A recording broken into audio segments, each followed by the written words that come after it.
నమస్తే. భారతదేశ రాజకీయ చరిత్రలో సంచలనం సృష్టించిన అనేకమైన కుంభకోణాలు జరిగాయి ఇప్పటి వరకు. అది కాంగ్రెస్ హయాంలోనా, బీజేపీ హయాంలోనా, ప్రస్తుతం మళ్ళీ ఇప్పుడు బీజేపీ హయాంలోనా అనేకమైన కుంభకోణాలు, వేల లక్షల కోట్ల కుంభకోణాలు జరిగినాయి. ఇవన్నీ కూడా సామాన్య ప్రజలు చేయలేదు. ఆ రాజకీయ నాయకులు, ఆ యొక్క కేంద్ర మంత్రులు, ఆ యొక్క రాష్ట్ర మంత్రులు, ఎమ్మెల్యేలు, మంత్రులు, ఎంపీలు వీళ్ళందరూ మాత్రమే ఉన్నారు అందులో. అంటే ప్రజాప్రతినిధులు మాత్రమే ఇలాంటి కుంభకోణాల్లో చాలా పెద్ద ఎత్తున లక్షల కోట్ల విలువైన స్కాముల్లో పాల్గొన్నారన్నమాట. భారతదేశ రాజకీయ చరిత్రలో సంచలనం సృష్టించిన అనేకమైన కుంభకోణాలు ఉన్నాయి. అంటే స్కామ్స్ చాలా ఉన్నాయి. వాటిలో అతి ముఖ్యమైనవి కొన్ని మేము ముందుంచే ప్రయత్నం చేస్తున్నాను. కేవలం 5 మాత్రమే తీసుకున్నాను. ఈ 5 ఈరోజు ఎవరెవరు చేశారు, ఎవరి టైంలో జరిగింది, ఎంత మేర జరిగింది అనేది మీకు చెప్పే ప్రయత్నం చేస్తాను. మొట్టమొదటిగా 2G స్పెక్ట్రమ్ కుంభకోణం. ఇది 2008లో స్వతంత్ర భారతదేశ చరిత్రలోనే అతిపెద్ద కుంభకోణాల్లో ఒకటిగా పరిగణించబడుతుంది.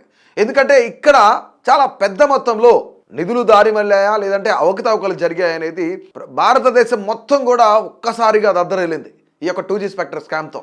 అసలు విషయం ఏంటంటే మొబైల్ ఫోన్ కంపెనీలకు 2G లైసెన్సుల కేటాయింపులలో, అంటే ఇప్పుడు 4G, 5G, 6G కూడా వస్తున్నాయి. కానీ అప్పుడు గతంలో ఈ స్కామ్ జరిగినప్పుడు మొబైల్ ఫోన్ కంపెనీలకు 2G లైసెన్సుల కేటాయింపులో అవకతవకలు జరిగాయని ఆరోపణలు చాలా పెద్ద ఎత్తున వచ్చాయి. అప్పటి టెలికాం మంత్రిగా ఉన్న ఏ రాజా ఎవరైతున్నారో వేలం వేయకుండానే ముందొచ్చిన వారికి మొదటి ప్రాధాన్యత అనే పద్ధతిలో తక్కువ ధరకే లైసెన్సులు కేటాయించారని చెప్పేసి కాగ్ తెలిపింది. కంట్రోలర్ అండ్ ఆడిటర్ జనరల్ నివేదించబడింది కాగ్ అంటే, రైట్. దీనివల్ల ప్రభుత్వానికి సుమారు 1,76,000 కోట్ల ఆదాయం తగ్గిందనేది ఇక్కడ అంచనా. దీనిపైన అనేకమైన చర్చలు జరిగినాయి. దీనిపైన అనేకమైన ఆరోపణలు వచ్చినాయి. పార్టీలు ఏ విధంగా ఆరోపణలు ప్రత్యారోపణలు చేసుకున్నారో దేశవ్యాప్తంగా ప్రతి ఒక్కరు కూడా, రాజకీయ అవగాహన ఉన్న ప్రతి ఒక్కరు దీని గురించి మాట్లాడుకున్నారు. ఇకపోతే రెండవది కోల్గేట్ బొగ్గు గనుల కుంభకోణం. ఇది 2012లో జరిగింది. అప్పటి యూపీఏ ప్రభుత్వ హయాంలో జరిగిన మరో భారీ కుంభకోణం అని కూడా చెప్పుకోవచ్చు దీన్ని.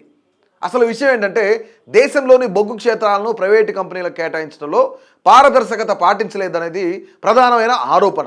వేలం వేయకుండానే కంపెనీలకు బొగ్గు గనులను అప్పగించడం వలన ప్రభుత్వానికి అత్యంత భారీ నష్టం వాటిల్లిందని చెప్పుకోవచ్చు. దీనివల్ల దాదాపుగా 1,86,000 కోట్ల రూపాయల నష్టం కలిగిందని చెప్పేసి కాగ్ కూడా తన రిపోర్ట్లో పేర్కొంది. అంటే దేశవ్యాప్తంగా జరిగిన అనేకమైన స్కామ్లలో ఈ యొక్క బొగ్గు కుంభకోణం అనేది చాలా చాలా పెద్దదని చెప్పుకోవచ్చు. ఎందుకంటే 1,86,000 కోట్ల స్కామ్ ఇది. ఇకపోతే మూడవది బోఫోర్స్ కుంభకోణం 1987లో జరిగింది. ఇది రాజీవ్ గాంధీ ప్రధానిగా ఉన్న సమయంలో వెలుగులోకి వచ్చిన ఈ స్కామ్ దేశ రాజకీయాలను తీవ్రంగా ప్రభావితం చేసింది. దీనివల్ల కాంగ్రెస్ పార్టీ ఏ విధంగా నష్టపోయిందనేది కూడా, 80s టైంలో ఎంత ఇబ్బందికి గురైందనేది కూడా అందరికీ తెలిసిన విషయమే. ఇక స్వీడన్కు చెందిన బోఫోర్స్ కంపెనీ నుండి ఫిరంగులను కొనుగోలు చేసే ఒప్పందంలో ముడుపులు అందాయి అనేది ప్రధానమైన ఆరోపణ. ఇక్కడ సుమారు 1,437 కోట్ల రూపాయల విలువైన డీల్లో ప్రధాన నేతలకు, మధ్యవర్తులకు దాదాపుగా 64 కోట్ల రూపాయలు కమిషన్లు చెల్లించారని తెలిసింది.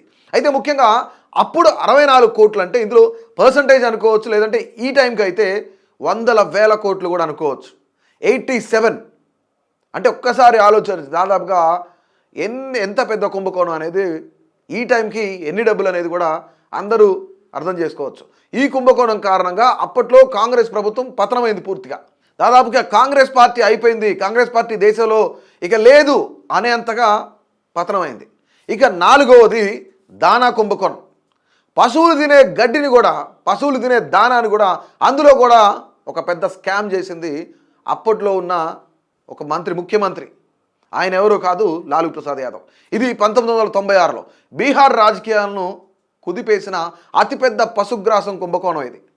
అసలు విషయం ఏంటంటే పశువుల దానా, మందుల కొనుగోలు పేరుతో ప్రభుత్వ ఖజానా నుంచి నకిలీ బిల్లులతో భారీగా నిధులు డ్రా చేశారు. అయితే అప్పటి బీహార్ ముఖ్యమంత్రి లాలూ ప్రసాద్ యాదవ్ ఈ కుంభకోణంలో ప్రధాన ముద్దాయిగా తేలారు. అయితే ఇక్కడ సుమారుగా 950 కోట్ల రూపాయలు అక్రమంగా దారి మళ్లించారు. దీనివల్ల లాలూ ప్రసాద్ యాదవ్ జైలు శిక్ష కూడా అనుభవించాల్సి వచ్చింది. ప్రత్యక్షంగా ఆయన చేసిన తప్పు ఏదైతుందో ఆ తప్పు బయటపడటంతో ఆయన ఇక జైలు శిక్షను కూడా అనుభవించాల్సి వచ్చింది. ఇకపోతే ఐదవది కామన్వెల్త్ గేమ్స్ కుంభకోణం. ఇది 2010లో జరిగింది. ఢిల్లీలో జరిగిన 2010 కామన్వెల్త్ గేమ్స్ ఏవైతే ఉన్నాయో అందులో ఆ ఏర్పాట్లలో భారీ అవినీతి జరిగినట్లు కూడా ఆరోపణలు వచ్చాయి. అసలు విషయం ఏంటంటే స్టేడియాల నిర్మాణం, పరికరాల కొనుగోలు మరియు ఇతర సేవలలో విపరీతమైన ధరలు చూపించి నిధులు దుర్వినియోగం చేశారు అనేది ప్రధానమైన ఆరోపణ. Organising committee chairman Suresh Kalmadi కీలక పాత్ర పోషించినట్లు తేలింది. అయితే ముఖ్యంగా సురేష్ కల్మాడి కాంగ్రెస్ పార్టీలో కీలక నేతగా ఎదిగారు. పూణే నుండి ఎంపీగా గెలిచారు మరియు రైల్వే శాఖ సహాయ మంత్రిగా కూడా పనిచేశారు. అయితే దాదాపు 15 ఏళ్ల పాటు భారత ఒలింపిక్ సంఘం అధ్యక్షుడిగా కూడా ఉన్నారు. ఈ పలుకుబడితోనే 2010 కామన్వెల్త్ గేమ్స్ ఆర్గనైజింగ్ కమిటీ చైర్మన్గా బాధ్యతలు కూడా చేపట్టారు. సుమారుగా 70,000 కోట్ల రూపాయల మేర అవినీతి జరిగినట్లు అంచనా. అయితే భారత రాజకీయాల్లో వీటితో పాటుగా కొన్ని కుంభకోణాలు మనం చూసినట్లయితే హవాలా కుంభకోణం, ఇది 1990లో జరిగింది. స్టాంప్ పేపర్ కుంభకోణం, ఇదే విధంగా జరిగిందో దేశవ్యాప్తంగా చూశారు. ఇక బళ్ళారి మైనింగ్ స్కామ్ అయితే చెప్పనక్కర్లేదు. దేశవ్యాప్తంగా ఒక్కసారిగా మీడియాలు, పత్రికలు, రాజకీయ నాయకులు, ప్రజలు కూడా, సామాన్య ప్రజలు కూడా దీని గురించి మాట్లాడుకున్నారు.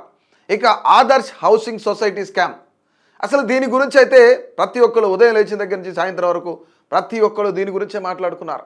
ఇలాంటివి అనేకమైనవి భారత రాజకీయాల్లో చాలా చాలా చర్చనీయాంశంగా మారాయి. ఇలాంటి స్కామ్లు బోల్డన్ ఉన్నాయి. కానీ ఇప్పుడు టాప్ 5లో అంటే పొలిటికల్గా హీట్ పుట్టించే, పొలిటికల్గా ఎక్కువ మొత్తంలో స్కామ్ చేసింది ఇవే కుంభకోణాలు, ఇవే స్కామ్స్, రైట్? వీటితో పాటుగా మీకు తెలిసిన అతిపెద్ద కుంభకోణం కానీ, అతిపెద్ద స్కామ్ కానీ, అతిపెద్ద దందా కానీ ఏదైనా ఉంటే ఖచ్చితంగా కమెంట్స్ రూపంలో తెలియజేయండి. అది చేసిన మీ రాజకీయ నాయకుడు, అది ఎమ్మెల్యే అవ్వచ్చు, మంత్రి అవ్వచ్చు, ఎంపీ అవ్వచ్చు, ముఖ్యమంత్రి అవ్వచ్చు, ప్రధానమంత్రి కూడా అవ్వచ్చు, మీకు తెలుసుంటే ఖచ్చితంగా మీ అభిప్రాయాన్ని తెలియజేయండి.